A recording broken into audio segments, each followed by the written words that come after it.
영혼을 사모하는 것과 심판의 두려움은 우리 안에서 서로 공존하는가 하는 그런 제목의 말씀입니다. 성도에게는 소망이 있습니다.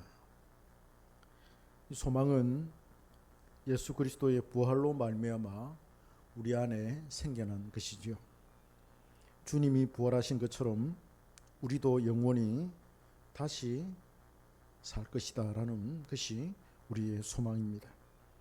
그래서 성도의 소망은 영원한 생명과 삶이 보장이 되는 것이죠.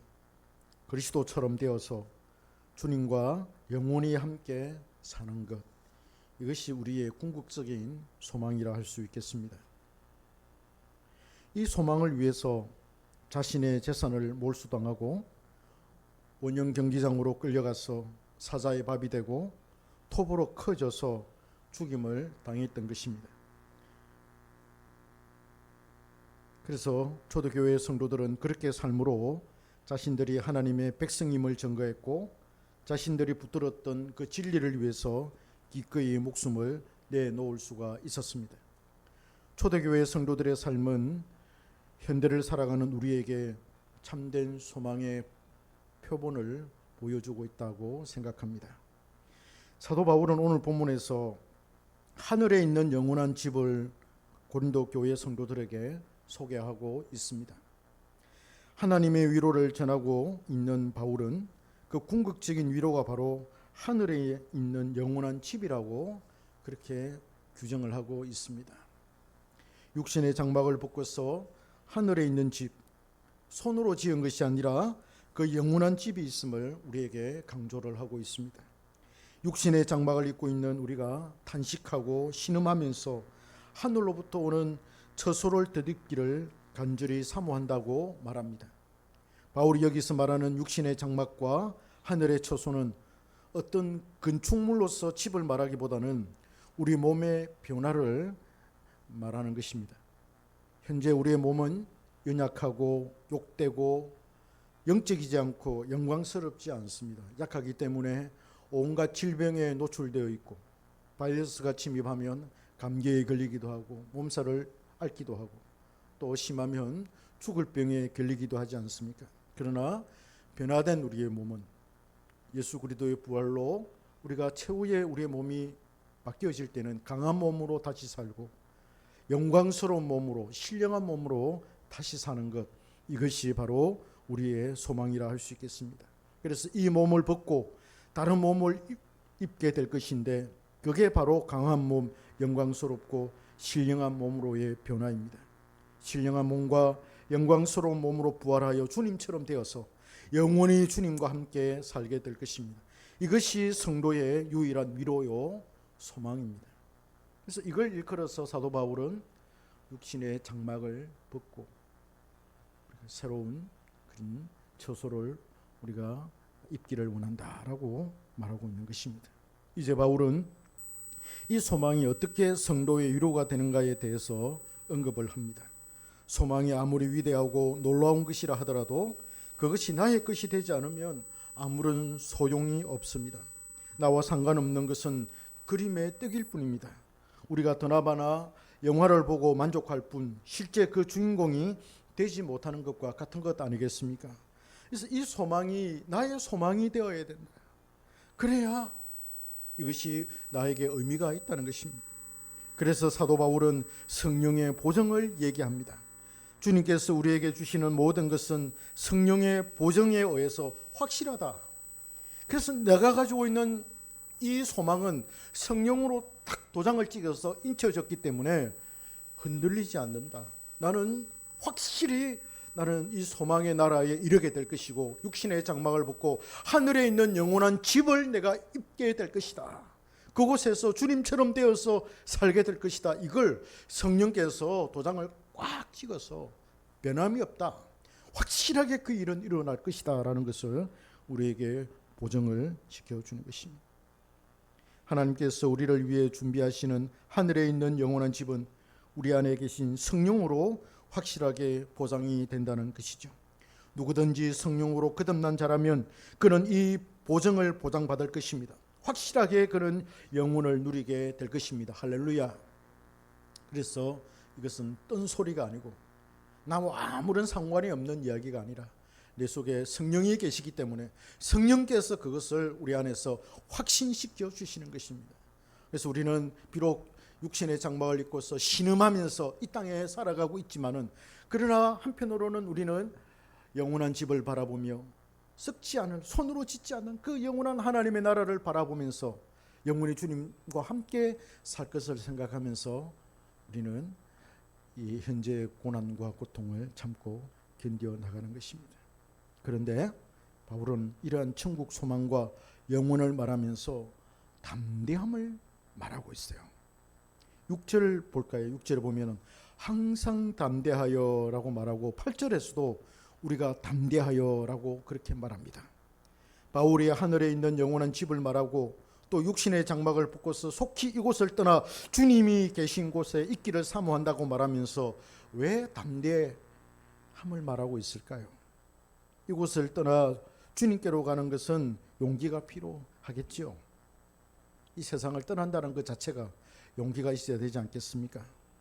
그래서 원하는 바는 차라리 몸을 떠나 주와 함께 있는 그것이라고 이렇게 말합니다. 사도 바울은 이 소망을 너무나도 잘 알고 있었기 때문에 자기는 빨리 이 육신의 장막을 벗고 주님께로 가고 싶은 그런 열망이 너무나도 큰 사람이었습니다. 그는 또 삼청천을 보지 않았습니까? 하늘에 올라가서 그 천국의 아름다움을 본 사람이기 때문에 빨리 그는 그곳에 가고 싶어한 마음이 있었습니다. 우리는 힘들고 어려우면 세상 살기 싫다, 그래서 난 빨리 천국 갔으면 좋겠다, 도피적으로 우리가 생각하잖아요. 현실 도피적인 어떤 생각으로 천국을 소망하는데 사도 바울은 그렇지 않았습니다.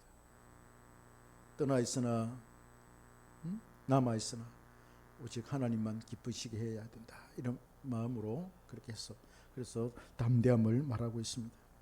또 담대함을 우리가 어떻게 생각할 수 있느냐 하면, 주님을 눈으로 보며 섬기면 좋겠는데 이 땅에 있을 때에는 볼 수 없기에 믿음으로 우리는 살 수밖에 없습니다. 믿음으로 살아야 하기 때문에 용기와 담대함이 필요한 것이죠. 바울은 이러한 소망을 가진 자들은 이 세상을 살아갈 때든지 떠날 때든지 주님을 기쁘시게 하는 자가 되기를 힘쓰라고 그렇게 말합니다. 이 일에 있어서 담대함을 가져야 할 이유를 말하고 있습니다. 자신의 소망이 자신의 것이 되며 그 소망이 확실하다는 것을 증명해내야 한다는 것입니다. 그것이 바로 주님을 기쁘시게 하는 삶이라는 것이죠. 우리가 또 바울이 담대함을 가져야 한다는 말에 대해서 또다시 이해해야 할 것이 있습니다. 10절입니다.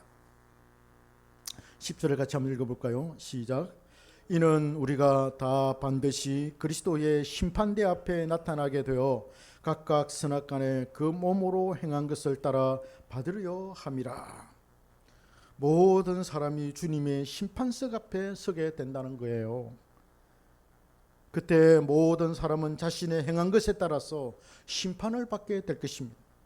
선을 행했든지 악을 행했든지 모든 것이 주님의 심판석 앞에서 드러나게 될 것입니다. 분명히 오늘 본문에서 그걸 말씀을 하고 있습니다. 그래서 바울은 두려움에 대해서 언급을 합니다. 11절입니다. 우리는 주의 두려우심을 알므로 사람들을 근면하거니와. 두렵다는 거예요. 그래서 담대함이 필요하다는 것이죠. 심판석 앞에 설 것을 두려워할 것과 자신이 심판받을 것을 두려워한다는 그런 말씀입니다. 그래서 하나님을 두려워한다는 말이죠. 바울은 고린도후서 7장 1절에서도 하나님은 두려운 분이시라고 말하고 있습니다. 그는 하나님의 복음과 함께 하나님의 두려우심을 같이 말하고 있습니다. 따라서 바울은 이런 두려움이 우리에게 있기 때문에 담대함을 가져야 한다고 강조하는 셈입니다. 아니, 바울은 지금 오늘 본문에서 두 가지를 동시에 이야기를 하고 있어요. 빨리 우리가 육신의 장막을 벗고서 하늘에 있는 영원한 집에 들어가기를 소망한다, 그걸 간절히 바라고 갈망한다라고 그렇게 말씀을 하고 난 다음에 바로 이 두려움에 대해서, 하나님의 심판에 대해서, 두려움에 대해서 강조하고 있으니 두 가지를 동시에 말하고 있다, 그렇게 생각할 수가 있는 것입니다. 바울이 아는 하나님은 두려우신 분입니다.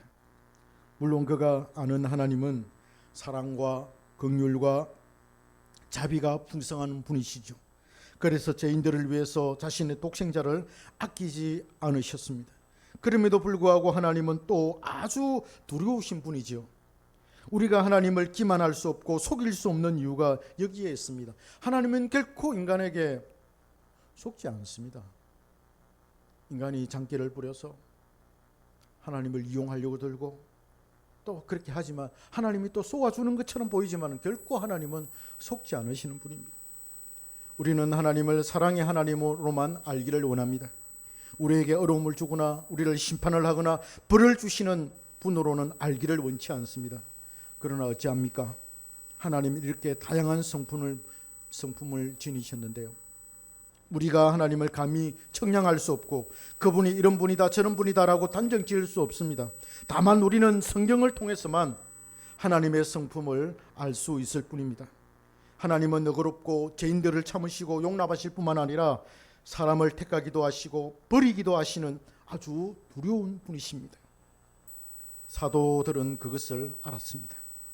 바울도 그것을 철저히 깨달아 알았기 때문에 오늘 본문에서 하나님을 두려운 분으로 소개하고 있습니다.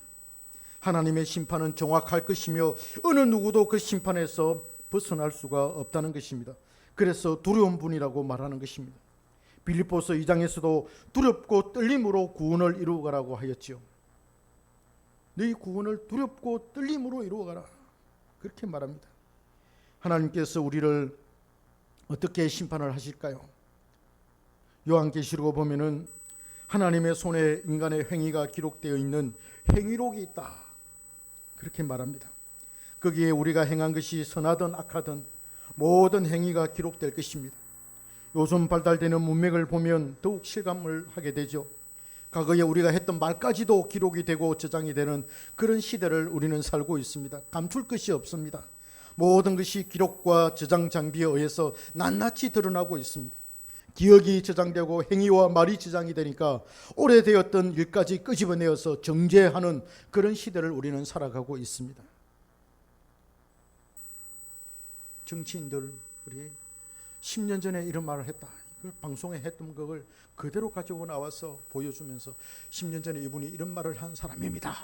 그런데 지금 와서 이렇게 말을 하니까 완전히 그가 말이 바뀌어서 신뢰할 수 없는 사람입니다 라는 걸 그대로 드러내지 않습니까? 하나님의 심판은 탁월한 것입니다. 지금도 하나님의 심판은 이루어지고 있습니다. 전쟁이 일어난다든지 각종 자연재해를 통해서 그것이 드러나고 있습니다. 우리는 솔로몬의 판단을 통해 하나님의 심판이 얼마나 지혜롭고 훌륭할 것인지를 짐작할 수가 있습니다. 다윗은 솔로몬에게 왕위를 넘겨주면서 자신에게 해를 끼쳤을 뿐만 아니라 하나님께 죄를 지었던 사람들을 심판할 것을 요청하였습니다. 열왕기에 그 내용이 나와 있지요. 요압은 다윗의 오른팔이었고 다윗과 함께 전장을 누빈 용감한 장수였지만 그는 그의 개인적인 탐욕과 감정으로 하나님의 일을 거르친 사람이었고 압살롬을 죽인 사람이었습니다. 솔로몬은 아주 지혜롭게 요압의 문제를 심판을 합니다. 요압은 늘 다윗과 함께한 사람이었지만 그는 늘 다윗을 따라다니고 다윗에게 큰 공을 세운 사람이었지만 그는 하나님의 사람이 아니었습니다. 자신의 유익을 따라 행동한 사람이었습니다. 하나님의 법을 우습게 알았지요. 아도니아가 왕이 되려고 사람들을 불러 모았을 때도 그는 그 말씀의 지지를 받는 솔로몬 편에 선 것이 아니라 힘이 있어 보였던 다윗의 아들 아도니아에게 줄을 섰습니다. 그래서 아도니아를 왕으로 이렇게 초대하려고 아도니아가 베풀었던 그 잔치 자리에 참여하게 되었던 것이죠.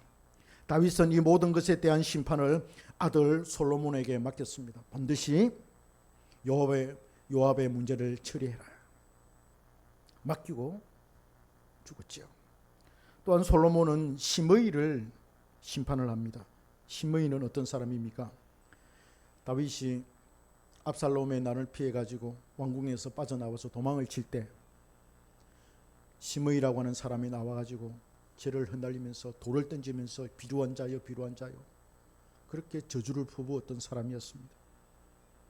이 시므이는 사울 집안의 사람이었고 베냐민 지파의 사람이었습니다. 그래서 그는 사울의 그 왕조, 사울의 왕가가 다시 복권되기를 원했던 사람이었지요. 그래서 다윗이 이제 도망치는 걸 보고 잘됐다, 이제 너 시대는 끝났어, 그러면서 돌을 던지면서 저주를 퍼부었습니다. 다윗의 참모들이 가서 당장 칼을 빼가지고 죽이려 했더니 다윗이 그러지 마라, 하나님께서 시켜서 그런 거다, 하나님의 승리로 인해서 일어나는 일이기 때문에 내버려둬라, 참고 갑니다. 그리고 이제 압살롬이 죽고 난 다음에 평정이 되어서 다윗이 왕궁으로 돌아오지 않습니까? 돌아올 때 시므이가 겁이 났는지 다윗에게 와가지고 음식을 잔뜩 가지고 와서 잘못했다고 용서를 빌었어요. 그 잘못했다고 용서를 빈다고 해서 용서가 사라지겠습니까? 그 진심으로 자기가 그걸 회개하고 그러겠습니까? 그렇지 않잖아요. 그래서 다윗은 오늘은 원수 갚는 날이 아니다, 그래 내가 알았다 하면서 돌아옵니다. 왕궁으로 돌아옵니다. 그리고 이제 내버려둬요. 내버려두고 자기가 죽을 때 솔로몬에게, 아들 솔로몬에게 네가 왕이 되면 반드시 이 시므이의 문제를 해결해라, 심판해라, 유언을 남깁니다. 그래서 솔로몬이 이제 시므이 문제를 해결하지 않습니까? 어떻게 해결합니까? 시므이를 불러다가 당신 지방에 살지 말고 이제 예루살렘에 와서, 예루살렘에 딱 내가 정해주는 그런 곳에 딱 살고 예루살렘에서 벗어나지 마라. 만약에 당신이 예루살렘을 벗어나게 된다면 당신은 죽게 될 것입니다. 그렇게 합의를 봐요. 그렇게 시므이도 자기가 이 솔로몬의 말에 동의를 합니다. 알겠다고. 그래서 내 목숨 살려달라고. 그렇게 둘이 합의를 보고 지내는데 한 2, 3년 되었습니까? 시므이의 종이 이제 예루살렘 떠나서 도망을 쳤어요. 그 종을 잡으러 예루살렘을 벗어나게 되죠, 시므이가. 근데 이 일을 갖다가 누가 솔로몬에게 일러 바쳐 가지고 솔로몬이 그것을 알고 시므이를 불러서 딱 심판을 합니다. 당신 예루살렘을 벗어나면 정녕 죽으리라고 당신도 그렇게 했죠. 그러면서 그 일을 해결합니다. 이처럼 하나님의 심판, 또 솔로몬의 심판처럼 분명할 것입니다.